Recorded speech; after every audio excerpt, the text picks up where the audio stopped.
28 सितंबर की रात को 12:30 एक फ़ोन आया कि यहाँ इस तरह डिमोलिशन जारी किया है अभी। तो उस वक्त तो हकीम साहब को भी लोगों ने फ़ोन किया, हमारे एडवोकेट जो हैं, और उन्होंने भी फिर रब्त किया।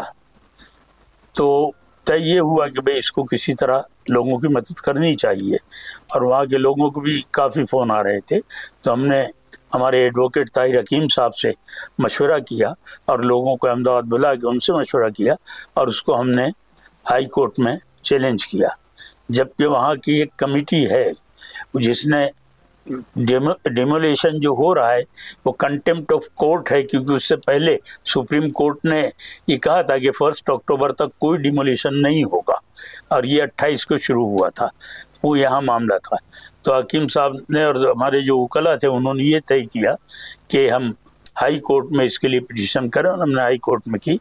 हाई कोर्ट ने अच्छी तरह हमें सुना, हमारे वकीलों ने अच्छी दलीलें की, और नतीजा ये निकला कि उस वक्त मामला रुक गया और हमारी पिटीशन दाखिल हो गई और हमको तारीख दी गई। और उसमें हमारी तरफ से एक प्रेशर ये था कि भाई ऐसा ना हो कि इस तारीख के दरमियान गवर्नमेंट थर्ड पार्टी को वो लैंड अलॉट कर दे तो हमारे कुछ काम करना रहे। तो वो सिलसिला चलता रहा। फिर सुप्रीम कोर्ट में उसी सिलसिले में दरख्वास्त की गई, और दूसरी जो पहले की डिफेमेशन की थी वो आने वाली थी।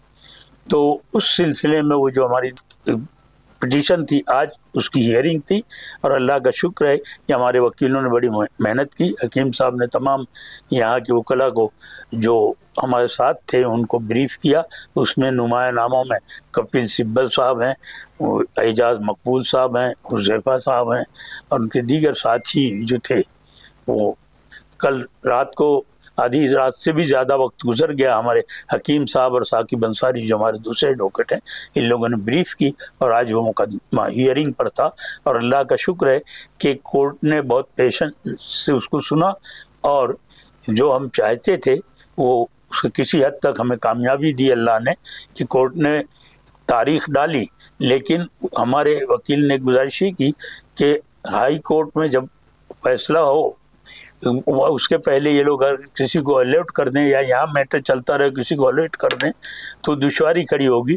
इसलिए उस पर रोक लगा दी जाए कि थर्ड पार्टी अलर्टमेंट न कर सके गवर्नमेंट। और सुप्रीम कोर्ट ने उस पर वो स्टे कर दिया कि जब तक हाई कोर्ट का या सुप्रीम कोर्ट फाइनल डिसीजन नहीं होता वो थर्ड पार्टी अलॉटमेंट नहीं हो सकता। सोमनाथ ट्रस्ट को जमीन नहीं दी जाए? हाँ, नहीं, किसी को भी नहीं दी जा सकती। थर्ड पार्टी से मतलब उसमें सोमनाथ ट्रस्ट भी हो सकता है, दूसरे और मरीन बोर्ड का भी वो चाहते थे, वो किसी को भी लैंड अलॉट नहीं की जा सकती। और हमारे लिए बड़ी कामयाबी की बात है। हम 11 नवंबर को वापस हमारी मुद्दत है। का जो केस किया था उसमें अभी कुछ नहीं, वो अभी आने वाला है वो केस, उसके अलग। और ये सारी कार्रवाई तमाम साथियों के, उसमें हमारे ओएस भाई और भाई हमारे तबरेज भाई, ये लोग, और खुसूसन हमारे वो गयासुद्दीन शेख जो एक्स एमएलए हैं हमारे यहाँ के, और हमारे वो हाफिज भाई खांडा हैं, जो इसमें सबसे ज़्यादा फिक्रमंद वो रहे, और वो इसमें मुसलसल हमारे कांटेक्ट में है। जहाँ भी ज़रूरत हो वो कहते हैं किसी तरह आप वो मत करो, हम इस काम को कर रहे हैं। और नुसरत भाई पंजा जो हैं वो हमारे साथ हैं, और जमीयत उलमा गुजरात इस केस को मुकम्मल तौर पर देख रही है। इंशाअल्लाह हमें कामयाबी नसीब इंशाअल्लाह। आज कोर्ट में जे हमारी अपील हती अने जे हमारे कहेवानी वात हती ए हती के ज्यां सुधी कोर्ट में अमारी आ सुनवाईओ चाले के जे कांई पण थाय, पण आ जग्या कोर्ट ए अमने कीधुं के आ जग्या त्रीजी कोई पण पार्टी ने एलोट न करी शके एवी अमारी अपील हती, अमारी अपेक्षा हती।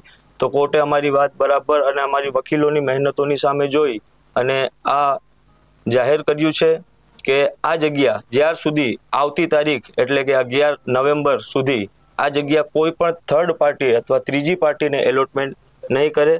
आगळ जे कांई पण थशे तेनो कोर्टमां ज फैसलो थशे।